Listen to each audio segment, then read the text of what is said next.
그 투자 뭐 팁이라고 하기는 그러네요. 현직 의원님한테 투자의 팁을 달라고 할 수는 없는 거고. 근데 제 직업이 그거예요. 그럼 단도직입적으로 여쭤보겠습니다. 어떻게 해야 됩니까? 투자. 많은 유튜브라든가 책자에 나온 거 반대로 하면 될 것 같습니다. 기존의 투자 이론을 깡그리 뒤집어야 된다는 얘기죠. 짧은 상황에 너무 민감합니다. 투자를 일단 보수적으로 해라. 수익률을 좀 적게 가져가라. 한 종목을 투자했을 때 지금은 3년이 아니라 훨씬 더 줄여야 됩니다. 자식한테 주식 물려주면은 나중에 제사 안 지내준다. 개도국이나 이런 데는 가지 않으시는 게 좋겠다. 국가 부채가 많거나 가계 부채가 많은 나라를 피해야 되는데 한국이 제일 낮습니다. 그럼에도 불구하고 살아남을 확률이 가장 높은 거는 각 산업의 1등 회사예요. 삼성전자 같이 수십 년에 걸쳐서 올라가는 회사 전 세계에 몇 개나 되겠습니까? 이번 바닥도 삼성전자가 바닥을 칠 거예요. 이 반도체가 어떻게 바닥을 치고 또 외국인이 와서 사는 모습을 보여주게 되면은 주식은 바닥을 잡을 텐데 부동산은 갖고 있어야 됩니까? 팔아야 됩니까? 안 팔릴 겁니다. 왜냐하면 이미 모든 지표가 확 돌아섰거든요. 이전 고점은 좀 생각 안 하셨으면 좋겠어요. 지금은 대전환기니까 확 떨어지려면 테크니컬 리바운드라고 해서 기술적으로 반등을 쳐요. 부동산은 다시 주거용으로 바꿔야 되겠죠. 그 다음에 오면은 이제 경기 침체로 용어가 바뀔 제로섬 경제에서 사회가 바뀌어가고 올 겨울 정도 되면 경기 침체가 체감이 되지 않겠는가.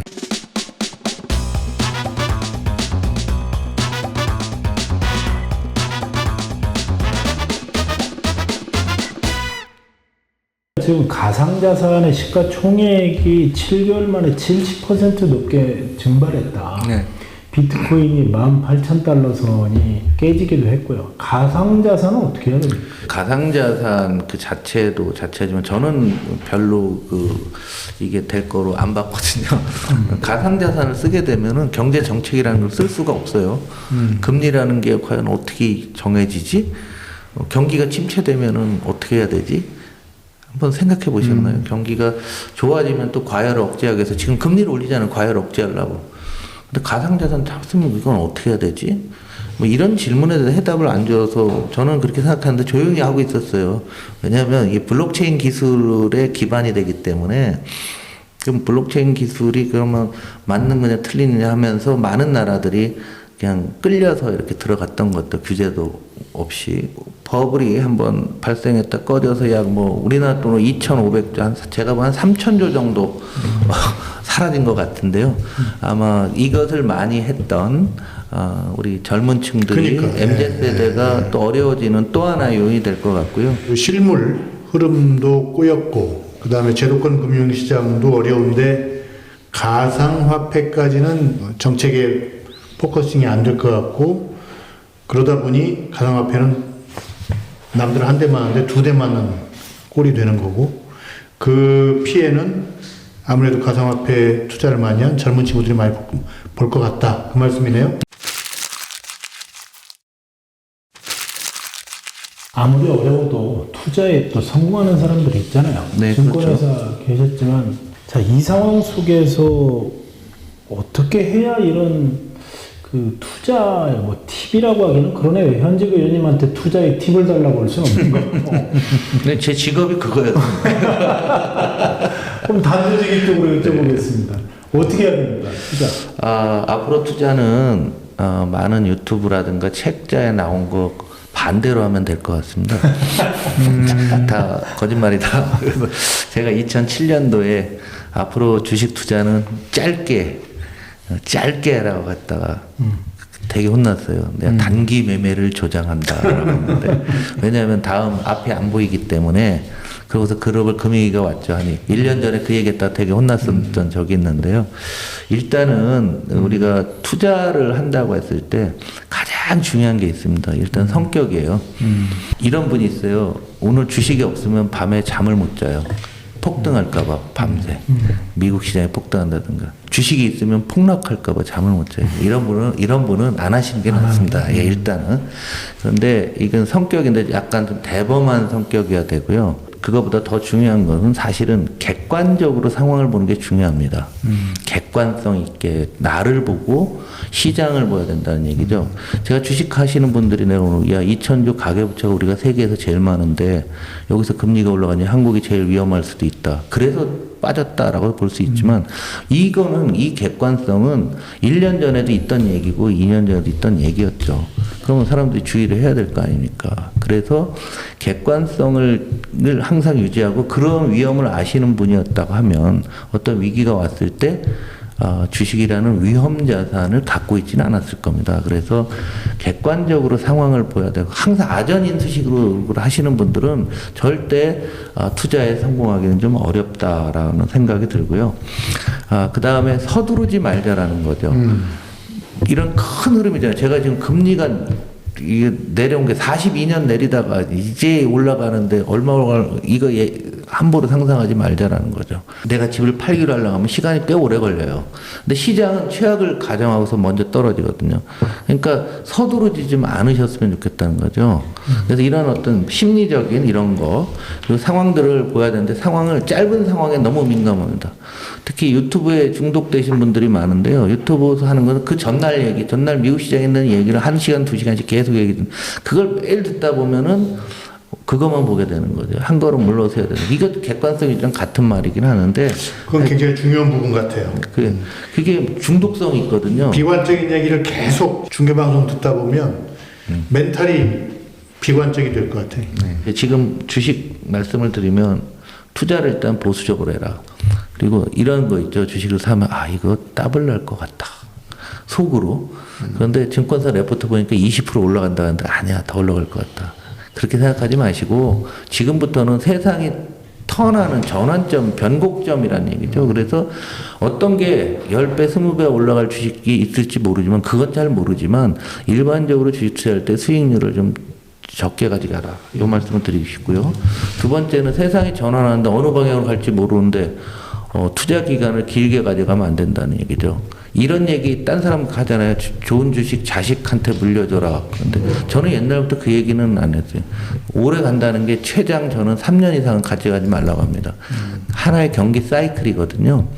자식한테 주식 물려주면은 나중에 제사 안 지내준다. 이게 제 논리입니다. 왜냐면 그 회사 부도난 회사 물려주면 뭐예요? 아들한테 욕이나 먹지 제사도 안 지내준다 얘기죠. 그만큼 산업의 변화도 심한데 저는 최장 기간을 3년으로 봤는데 한 종목을 투자했을 때 지금은 3년이 아니라 훨씬 더 줄여야 됩니다. 굉장히 바뀐다라고 생각이 들고요. 그럼에도 불구하고 살아날 확률이 가장 높은 것은 각 산업의 1등 회사예요. 아무리 어려워도 1등 회사는 살아납니다.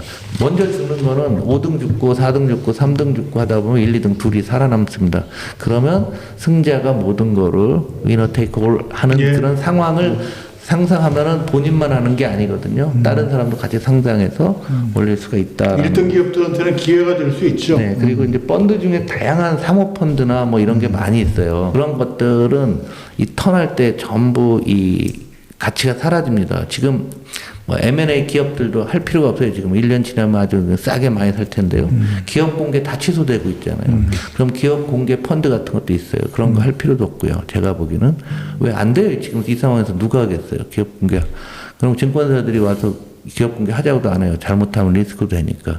이게 굉장히 불안한 시절이라고 생각을 하시고 기존의 투자 이론을 깡그리 뒤집어야 된다라는 얘기죠. 그리고 있죠. 뭐 아세안에 투자해라, 뭐 이머징 마켓에 투자해라, 뭐 한데 가지 마세요. 그래서 한국이 제일 낫습니다. 왜? 지금 이렇게 격변을 하게 될 때는 미국 이외의 국가들이 다 흔드는 거예요. 선진국 이외에는. 그래서 해외 투자 펀드 함부로 가는 게 안 좋다. 그나마 뭐 미국은 모르겠는데 미국은 뭐 워낙 많이 떨어져서 지금 뭐 매도할 상황도 못 되는 그런 상황이지만 신규로 갔을 때 개도국이나 이런 데는 가지 않으시는 게 좋겠다. 그리고 국가 부채가 많거나 가계 부채가 많은 나라를 피해야 되는데 지금 가계 부채는 우리나라 이외에는 딴 나라는 큰 문제가 없어요, 사실은. 그래서 제가 보기에는 국가 부채가 많은 남유럽, 옛날에 피그라는 나라가 있었죠. 네, 그래서 지금 다시 나올 가능성 6개월 후면 다시 나올 것 같아요. 그런 나라들. 그런 나라들은 좀 주의를 좀 하면 좋겠다. 그러면서 현금 비중을 갖고서 A 주시하고 있는 것밖에 뭐 특별히 투자를 할 상황은 아닌 것 같아요. 네. 지금 뭐 신문 기사 하나 보니까 베론 캐피털의 창립자인 론 베론이 이런 얘기도 했어요. 지금의 약세장이 저가 매수의 기회일 수가 있다. 뭐 이런 얘기도 하는데 전문가들의 이런 부분들은 늘 단기적인 측면부터 볼 수도 있는 거고 또 이런 거에 너무 현혹돼서 또 그런 부분들이 뭐 두 번째 얘기가 맞습니다. 네. 아무나 미국 금리가 4에서 7% 간다 하는데 그 갭이 3%잖아요. 어마어마한 차이예요. 이런 사람도 있고 저런 사람도 있는데 언론의 입장에서 클릭을 유발하기 위해서는 뭔가 지금 주식 있으신 분들은 그 얘기를 듣고 싶겠죠? 듣고 싶은 얘기를 해주는 거예요. 그래서 제가 아까 투자할 때 객관성을 유지하라고 했는데 이런 기사에 자꾸 논의가 하면 객관성이 안 되는 거죠. 부동산은 갖고 있어야 됩니까? 팔아야 됩니까? 안 팔릴 겁니다. 중요한 거는 그러니까 미국 같은 경우도 보니까 요즘 막 그 모기지 금리가 5.78이에요 지난주. 어마어마하게 높습니다. 5.7이니까 왜냐하면 이미 모든 지표가 확 돌아섰거든요. 그래서 그런데 이전 고점은 좀 생각 안 하셨으면 좋겠어요. 자기가 사는 집이 원래 내가 5억에 샀는데 어이씨 부동산 그 매물 보니까 10억에 매매됐다가 하면 원가를 10억으로 생각하시잖아요. 제 얘기하는 것 같아요. 네.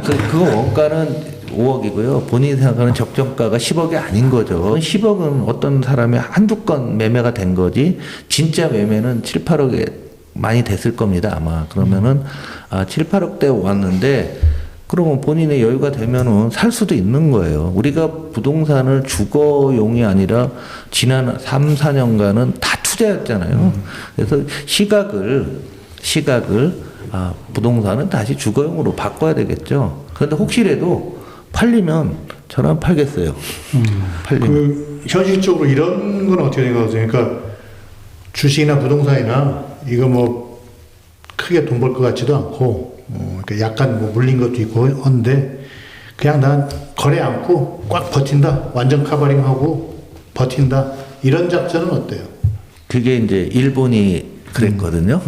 30년이 됐는데 아직도 본전이 안 왔습니다. 그런데 그거는 바람직하지 못한 상황이라고 봅니다. 지금은 대전환기니까 막 떨어지려면 테크니컬 리바운드라고 해서 기술적으로 반등을 줘요. 줄 기회를 여러 번 줄 겁니다. 그러면 자기의 철학에 맞게 부동산에 대해서 철학을 가져가면 되는 거죠. 저 같은 경우는 뭐 결혼하면서부터 부동산은 그냥 주거용이다. 그래서 이사도 안 하고 그냥 한 동네 그냥 사는데 그런 부동산에 대한 철학이 필요한데요. 주식은 위험한 게 산업이 바뀌거든요. 정상적인 상황에도 저는 3년 이상 가져가지 말라고 하는 이유가 3년 한 경기 사이클이 돌았는데 이 회사가 여전히 헤매고 있다. 그러면 이 회사는 가망이 없는 거예요. 그럼 팔아야 게 맞잖아요. 이걸 뭐 삼성전자 같이 수십 년에 걸쳐서 올라가는 회사 전 세계에 몇 개나 되겠습니까? 증권회사 대표던 시절에 유일하게 강북에 살던 증권회사 대표입니다. 제가 알죠. 홍 의원님이 지금도 있습니다. 도봉구산 그냥 강북 아니에요. 도봉구로요. 결론적으로 부동산은 테크니컬 리바운드 때 팔아라. 그 다음에 주식은 3년을 기본으로 그 업종 사이클을 타지 못하는 업종 같으면 버려라. 그 말씀인가요? 아니 그건 일반론적인 거고요. 제가 앞서 말했던 1등 주식이냐, 그리고 산업의 패턴 이 산업이 성장하는 산업이냐, 쇠퇴하는 산업이냐. 네? 그래서 성장 산업의 1등 주식은 또 엄청난 효과를 낼 수가 있는 거죠. 그래서 아마 이번 바닥도 삼성전자가 바닥을 칠 거예요. 왜냐면 앞으로의 산업의 쌀은 반도체이기 때문에 이 반도체가 어떻게 바닥을 치고 또 외국인이 와서 사는 모습을 보여주게 되면은 주식은 바닥을 잡을 텐데 부동산은 이제 고점에서 좀 떨어질까 말까 하는 이런 상황이고 제 지역구인 세종시는 한 10% 떨어져 있어요. 지금 현재. 예, 민심이 흉흉합니다. 그러겠네. 네, 근데 다른 지역들도 그 따라갈 거라고 봅니다. 아니 근데 집값이 폭등해서 민심이 흉흉했다라는 게 민주당이 그 정권을 내준 계기잖아요, 사실. 네. 근데 또 떨어져서 민심이 흉흉하다 이거 그럼 어디에다 기준을 맞춰야 될까? 민심은 늘 흉흉해요. 집값이 올라갈 때는 이제 그 지역의 투기꾼 얘기가 아니고요. 개인의 입장에서 놓고 보면은 집값이 올라가니까 공시지가가 올라서 세금이 엄청나게 올랐죠. 작년에 1등이 했어요. 세금.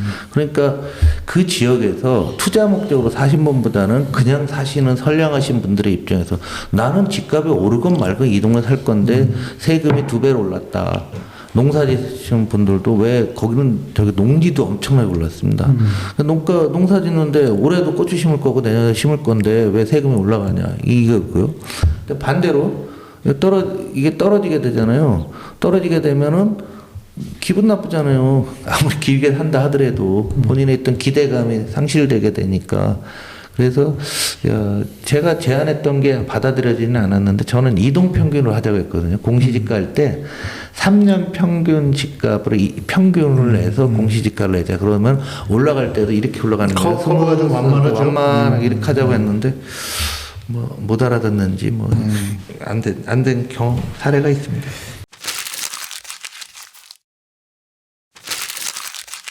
오늘 홍 의원님이 나오셔서 지금은 금융이 바뀌는 순간이라는 얘기를 많이 하셨어요. 그러면 금융이 왜 바뀌는지 어디로 바뀌는지 그거 한번 조금 다시 한번 정리 좀 해주시고. 이 금융이 바뀐다는 말씀은 금융이 그 세상의 변화에 가장 선두에 서 있습니다. 돈이라는 거죠. 돈은 바뀌는 선봉에 서 있는 거고요.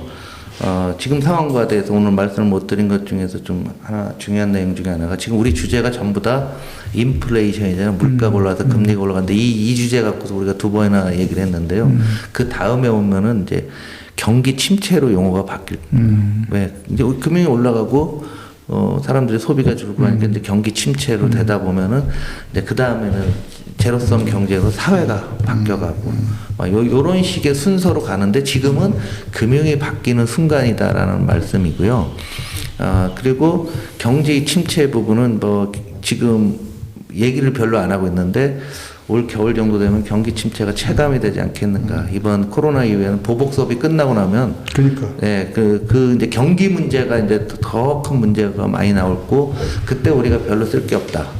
이런 문제. 그 다음에 이제 사회가 근본적으로 많이 바뀌는데, 앞서서도 논쟁이 됐지만, 우리 MZ 세대들이 주식으로 터지고, 국내 주식, 해외 주식, 그 다음에 가상자산의 또 그런 문제, 일부 영끌했던 분까지 해갖고, 굉장히 우리 사회가 또 한가 갈라지면서 사회 갈등이 굉장히 더 심해지는 그런 계기가 지금이 될 것 같고요. 이 과정이 또 미묘한 게 1차 베이비 부머가 전부 은퇴를 합니다. 내년까지. 그러면서 우리 사회에서 또 다른 어떤 미래 화두 복지라든가 이런 문제가 매우 세게 들어오는 이런 시간적인 특성이 있다라는 거죠. 그러면 MZ세대랑 아버지 세대랑 베이비 부머랑 또 생각이 틀리거든요. 또 갈라지고 사회 시스템을 놓고 엄청난 싸움들이 벌어질 것 같고요. 이런 과정이 벌어지면 제가 다음에 말씀드리고 싶은데 이런 세상이 바뀌면 정치 구조, 사회의 어떤 리더 구도가 바뀌는 거죠. 과거 메디치에서 했던 힘의 역전에서 보니까 미국 30년대 대공황이 발생하면서 미국이 민주당으로 오면서 미국이 정치가 바뀌었다라고 하는데 그때 미국 경제, 사회 모든 게 다 바뀌었어요.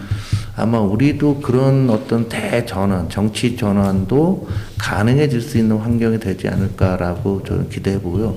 우리나라 금리 고점이었던 80년도 놓고 보시면 그 당시 민주화에서 우리 국민들이 어찌됐건 너무 어렵고 힘드니까 전두환 정권이 또 나갈 수 있는 기반이 됐던 거죠. 과거를 연장시킬 수 있는 또 하나의 한계에 달한 독재, 개발 독재가 또 다른 형태로 갈 수 있는 어떤 사회 전환에 중요한 위기가 있다. 그래서 이걸 기회로 보아야 된다라고 저는 생각이 듭니다. 예, 뭐 말씀 들어보니까 좀 우울하기도 하고요. 요새 이제 식당이나 술집 가보면 손님 많거든요. 근데 이제 그런 보복 소비도 일시적인 것이고 올겨울쯤 되면은 이제 경기 침체의 긴 겨울에 들어갈 거란 얘기였습니다. 그 외에도 여러 가지 뭐 베이비붐 세대의 은퇴라든지 뭐 새로운 변화들을 얘기해 줬지만 근데 우리 홍 의원님이 증권회사에 계실 때 처음 보고 깜짝 놀랐는데 증권회사 하는 사람들 다 주식 사라고지 조만간 위기가 온다 이렇게 얘기하는 사람은 없었어요. 저 굉장히 특이한 분이다 하고 이제 그때부터 호감을 가지고 만나서 이제 책도 쓰고 있는데 자 그렇긴 하지만 가능성은 없어요? 있습니다. 왜 그러냐면은요, 이게 전 세계 공통의 현상인데요. 우리는 너무 많은 위기를 다 견뎌왔죠. 우리가 대표적 1차 오일 쇼크를 우리는 중화학공업을 일으키는 계기로 삼았습니다. 그래서 중동으로 다 넘어갔잖아요. 기름값 올라갔을 때. 그 다음에 우리 너무도 잘 아는 IMF 때는 IT를 또 우리가 할 수 있고, 그 다음에 21세기 초반, 2002년도에 사실은 많은 분들이 21세기 초반의 경제에 대한 얘기를 안 해요. 2007, 8년까지 IMF 이후에. 우리가 잘 극복했다고 하지만 사실의 경제의 본질은 브릭스라는 어떤 거대한 시장이 열렸는데 여기 또 한국이 잘 갔고요. 글로벌 금융위도 겪었어요. 그리고 우리가 계속 성공 신화를 이어온 나라입니다. 그리고 우리나라가 민주화를 겪었다는 것은 어마어마한 또 장점이 됩니다. 다른 이머징들은 아직 민주화 곁에도 안 갔었죠. 그리고 산업이 제조업의 포트폴리오가 이렇게 균형 잡힌 나라는 전 세계 한국 하나예요. 중후장대형 산업부터 경박단소, 미래산업까지. 그러니까 이거를 잘 엮어가면은 우리가 할 수 있는데, 제가 보기에는 저를 포함한 정치권이나 우리나라 리더들이 미래 얘기를 할 때 다 과거 중심으로 한다든가, 예. 대화 자체를 안 하려고 합니다. 현재의 이해관계에만 관심이 많은 거죠. 그래서 이번에 우리 리더 그룹들도 한번 쇄신할 수 있는 기회가 됐으면 좋겠고, 그러기 위해서 제가 글도 좀 쓰고 이런 인터뷰도 좀 더 많이 할 생각입니다. 그렇군요. 자, 홍성록 의원님과 얘기를 나누다 보니까 인류의 편인 시간이 금방 간 것 같아요. 예. 다만 우리가 그 말씀을 듣다 보니까 결국 선택은 우리 개인이 해야 되는 아주 좀 어려운 상황이지만 오늘 그건 기억이 납니다. 유튜브의 다른 방송 보지 마시고요. 메디치 보라 보시면 단기간에 얘기하지 않고 중장기적인 관점에서 정확한 정보를 드린다. 아니에요. 일단 우리 그냥 같이 보세요. 다른 유튜브도 보고 메디치 보이는 라디오도 보시고 판단은 종합적으로 투자하시는 분들이 내리고. 예, 그렇습니다. 저는 뭐 개인적으로 월미도에 이렇게 돌아가는 그 가운데 중심을 잡으면 넘어지지 않는다. 그게 인상에 굉장히 남고요. 잘 중심을 잡아가는 저희 메디치 보라가 되도록 하겠습니다. 오늘 출연해 주셔서 고맙습니다. 네, 감사합니다. 감사합니다.